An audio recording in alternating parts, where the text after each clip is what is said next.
The Construction Market Guide is designed to provide contractors and construction executives with timely data on the economic environment, materials prices, and the labor market so you can make informed decisions that increase profitability.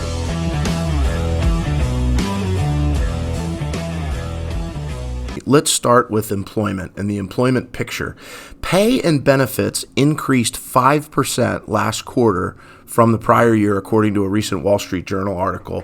And the unemployment rate continues to be extremely low, actually 3.4% in the construction industry. So employment continues to be tight with salary and wage increases being the name of the game right now. Inflation continues to run high, consistent with that message. The most recent print was at 8.2%. And we're still seeing increases in oil prices, particularly diesel. We've drawn, as a country, the U.S. has drawn down its strategic petroleum reserve significantly, and we continue to have major concerns, frankly, about diesel prices and the supply of diesel fuels in particular, but oil in general. You can see the increase up almost 9% over the last month. Iron and steel prices are coming off a bit, but asphalt and paving mixtures continue to increase in price, and lumber's been all over the place. It's dropped significantly back down, but it increased over the last year.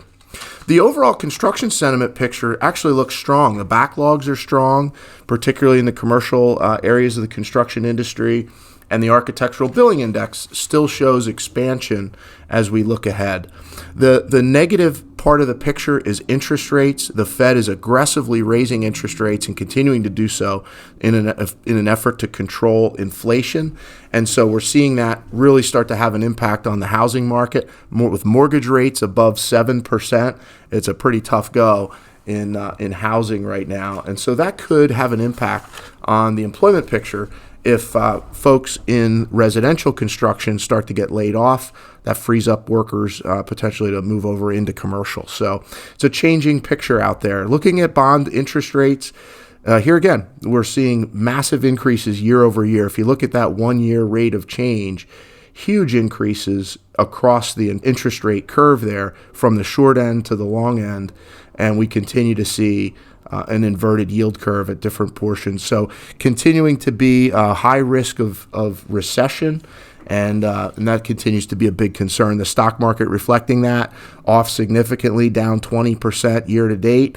Small companies down about 19%, although over the last 12 months, small companies are down more than large companies. And real estate really rolling over, continuing to go down about 30% year to date. The bond market, even the most conservative areas of the economy, have gotten absolutely hammered this year. So it's a tough time for investors, whether they be conservative or aggressive. Everybody's seeing their portfolios get beat up. The good news and the opportunity, the silver lining here, is if your company has cash or you have cash, there may be opportunities to invest that at much higher interest rates.